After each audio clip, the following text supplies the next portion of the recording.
Hello students, उड़ान विद्यालय विषय हिंदी पाठ 6 टपका का डर। આપણે સુંદર મજાની એની કહાની ભણી ગયા, પાઠ્યપુસ્તકમાં પણ સમજી લીધું। તો હવે આપણે એનો સ્વાધ્યાય પણ કર્યો અને આજે આપણે એની સ્વાપોથી પૂરીશું। એમાં આપણને પ્રશ્ન 1 આપ્યો છે કે कोष्टक से उचित शब्द चुनकर खाली जगह में लिखिए। अहींया तमने कोष्टकनी अंदर विकल्प आपेला छे अने अहींया खाली जग्यामां आपणे एनामांथी जोईए अने जवाब पूरवाना छे। जेम के पहेलुं छे बुढ़िया का घर खाली जग्या में था, तो जवाबमां लखीशुं जंगल। आपणे वार्तामां जोयुं हतुं के बुढ़ियानुं घर क्यां हतुं? जंगलमां। चारों ओर खाली जग्या बरस रहा था, तो क्या बरस रहा था? पानी। तो આપણે उत्तરમાં લખીશું पानी। खाली जगह का घर टपकने लगा, किसका घर टपकने लगा था? बुढ़िया का। तो આપણે जवाब में बुढ़िया लखीશું। थोड़ी देर में बेर बराबर खाली जगह पड़ने लगे, तो क्या पड़ने लगे? ओले पड़ने लगे। ओले એટલે આપણે કહ્યું હતું કે કરા, બરફના ટુકડા પડે ને એને ઓલે કહેવાય। बुढ़िया खाली जगह हो उठी, तो बुढ़िया परेशान हो उठी। बाघ घबराया और खाली जगह रखकर भाग गया, तो सिर पर पैर रखकर भाग गया। सिर पर पैर रखकर भागना એટલે तेज गति से भागना। ત્યારબાદ પ્રશ્न 2 આપેલો છે, અહીંયા આપણને पढ़िए, समझिए और लिखिए कि झुंझला उठना એટલે કે क्रोधित होना। अहींया वाक्य पण आप्युं छे कि बुढ़िया चूल्हे पर पानी टपकने से झुंझला उठी।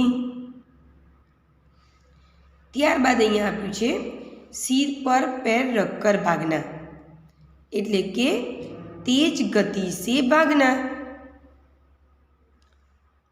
वाक्य बने बाघ टपके से डरकर सिर पर पैर रखकर भाग गया। तो अहींया आपने आप्युं छे एनी नीचेनी લીટીમાં તમારે એ લખવાનું છે।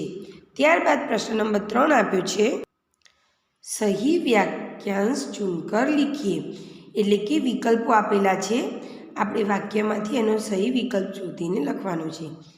જેમ કે પહેલું છે जंगल में बुढ़िया का घर भीग रहा था क्योंकि, तो गर्मी का दिन था, जाड़े का दिन था कि बरसात का दिन था? तो बरसात का दिन था। આપણે વાર્તામાં જોયું હતું કે વરસાદ વરસી રહ્યો હતો। બીજું છે बुढ़िया का घर टपकने लगा क्योंकि, कि दीवार कमज़ोर थी, सब छप्पर सीमेंट से बना था कि छप्पर ठीक नहीं था। तो આપણો सही विकल्प कयो आवशे? छप्पर ठीक नहीं था।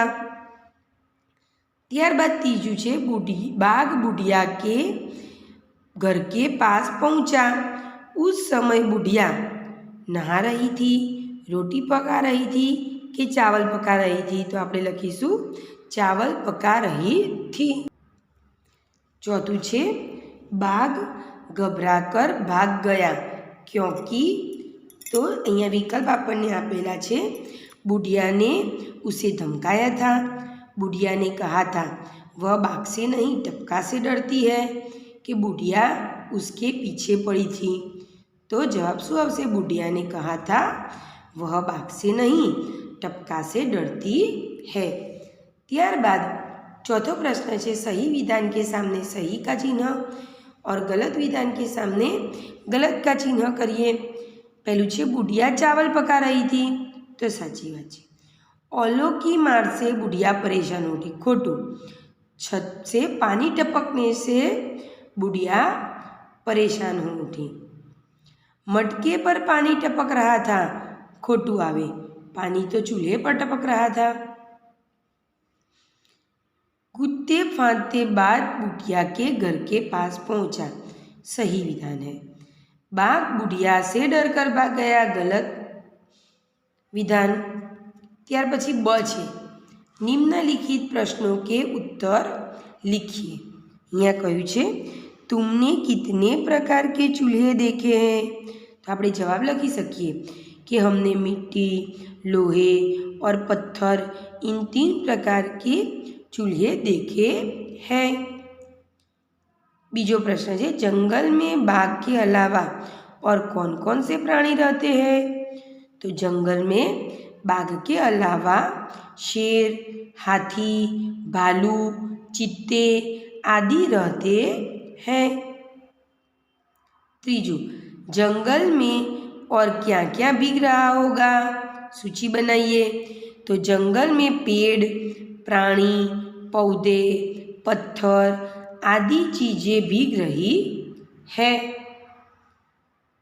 ત્યારબાદ પ્રશ્ન 5 આપ્યો છે, निम्नलिखित प्रश्नों के उत्तर एक एक वाक्य में लिखिए। छे बुढ़िया कहाँ रहती थी? तो जवाब आवशे बुढ़िया जंगल में रहती थी। बीजू, बरसात में बुढ़िया के घर में क्या पड़ने लगा? तो बरसात में बुढ़िया के घर में पानी टपकने लगा। ओलों की मार से परेशान होकर बाघ कहाँ गया? तो कि ओलों की मार से परेशान होकर बाघ बुढ़िया के घर के पास पहुँचा। पानी टपकने की आवाज़ कैसी थी? तो पानी टपकने की आवाज़ टप टप थी। 5मो प्रश्न आपने आप्यो छे, बुढ़िया को सबसे ज़्यादा डर किससे लगता था? तो बुढ़िया को सबसे ज़्यादा डर टपका से लगता था।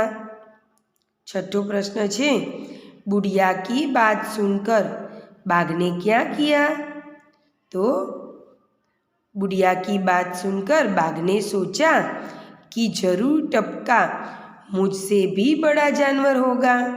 यह सोचते ही वो घबराया और सिर पर पैर रखकर भाग गया। ત્યારબાદ આપણને કહ્યું છે, નિમ્નલિખિત પ્રત્યેક વિષય 5-7 વાક્ય લીખીએ। અહીં આપણને મોર કહ્યું છે, તો આપણે લખી શકીએ મોર राष्ट्रीय पक्षी है। मोर के पंख रंग बेरंगी होते हैं। मोर बारिश में नाचता है। मोर के सिर पर कलगी होती है। मोर टेहुक टेहुक आवाज़ करता है। मोर दाने और कीड़े मकोड़े खाता है। मोर सभी लोगों को अच्छा लगता है। मोर मुझे बहुत पसंद है। ત્યારબાદ આપ્યું છે બાઘ। બાઘ એટલે કે વાઘ। તો તમને બધાને ખબર છે કે વાઘ એ આપણું રાષ્ટ્રીય પક્ષી प्राणी છે।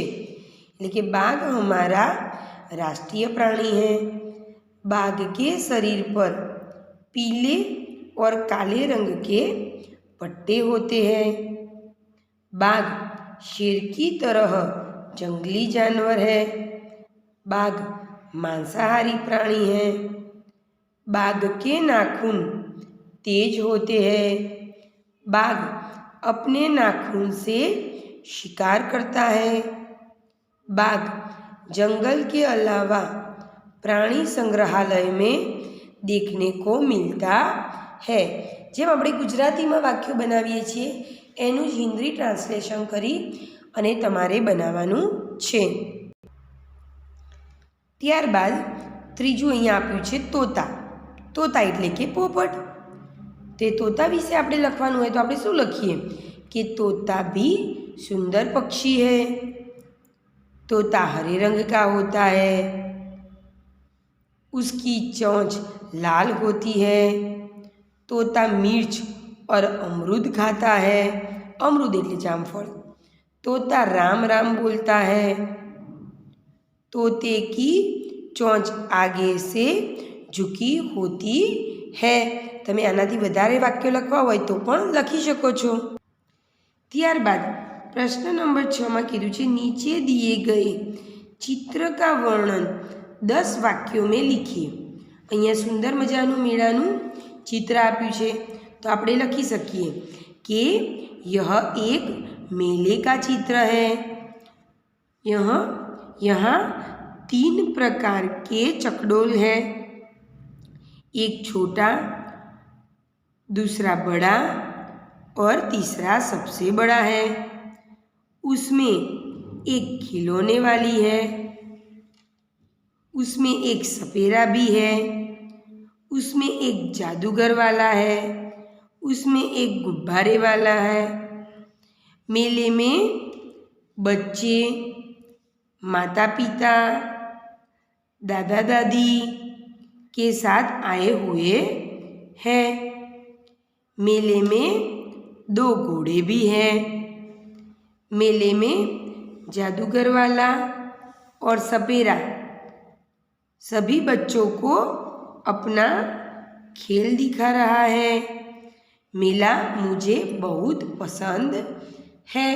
તમે બધું ઘણું લખી શકો કે सपेरे के पास एक बंदर खड़ा है, सपेरा बीन बजा रहा है, कुछ बच्चे गुब्बारे वाले से गुब्बारे खरीद रहे हैं, सबके चेहरे पर मुस्कुराहट है। તમે જે વધારાના વાક્યો લખવા હોય તે પણ લખી શકો છો। ત્યારબાદ અહીંયા તમને શબ્દ આપ્યું છે, ઉદાહરણ આપણને આગળ આપેલું હતું એ પ્રમાણે આપણે કરવાનું। જેમ કે મક્ખી, तो एक माखी हो तो આપણે શું લખીએ? उसके घर में मक्खी है। પણ બહુ બધી માખીઓ હોય તો મક્ખિયા, કને અહીંયા ખને દીર્ઘઈ છે પણ અહીંયા આગળ રસવઈ થઈ જશે, એટલે કે उसके घर में मक्खियाँ है। બીજું છે લડકી, તો શું થશે? લડકિयाँ।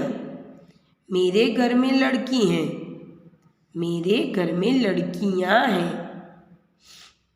रोटी, तो शू थशे? रोटियाँ। उसके घर में रोटी है, उसके घर में रोटियाँ हैं। पछी चूड़ी, तो चूड़ियाँ। मेरे घर में चूड़ी है, मेरे घर में चूड़ियाँ हैं। अथवा लखी सकाय मेरी बहन के पास चूड़ी है, मेरी माँ के पास चूड़ियाँ हैं। तमे तमारी रीते पण वाक्यों बनावी सको। त्यारबाद 8मो प्रश्न आपने आपेलो छे, सोचिए और उत्तर लिखिए।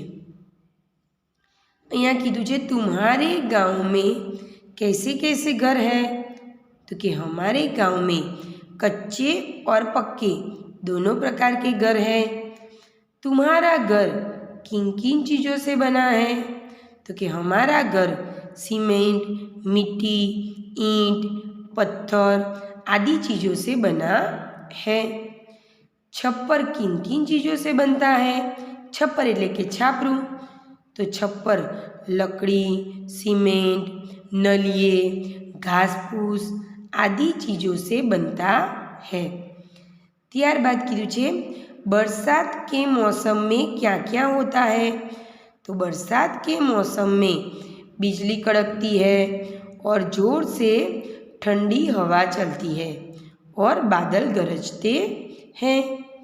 ओले पड़ने पर तुम क्या करते हो? तो कि ओले पड़ने पर हम लोग ओले से खेलते हैं। त्यारबाद कीधुं छे ओले पड़ने पर क्या नुकसान होता है? तो कि ओले पड़ने पर सड़कें जाम होती है और खेती के पाक में नुकसान होता है। आगर छे बुढ़िया मन ही मन क्यों झुंझला रही है?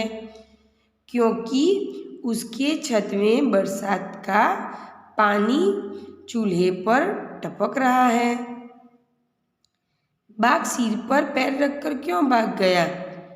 तो जवाब आवशे बाघ ने सोचा कि जरूर टपका मुझसे भी बड़ा जानवर होगा। यह सोचते ही वो घबराया और फिर सिर पर पैर रखकर भाग गया। त्यारबाद अहींया सुंदर मजानी एक चित्र वार्ता आपी छे, जेने आपणे हिंदीमां लखवानुं। अहींया जुओ सरस मजानो एक सिंह ઊંઘે छे, है ने? उंदर एनी उपर फरी रह्यो छे। तो आपणे पछी सिंह उंदरने पकड़े छे, उंदर एने कंईक कहे छे। पछी एक दिवस सिंह जाळमां फसाय छे। उंदर जाळ कापी नाखे छे अने बंने मित्रों बनी जाय छे।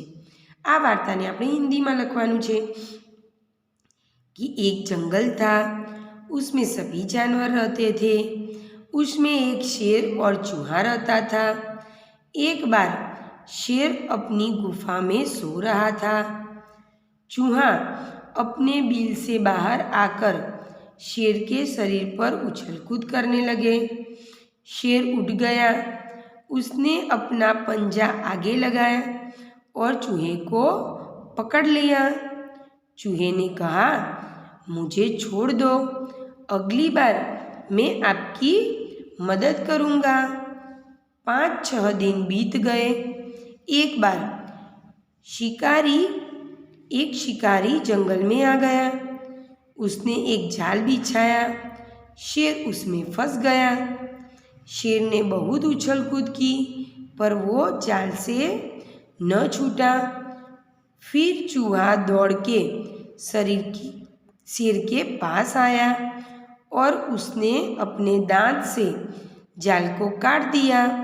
शेर बच गया।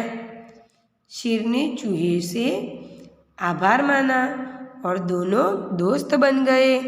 तो આ પ્રમાણે બાળકો તમારે સ્વાપોથી પૂરવાની રહેશે।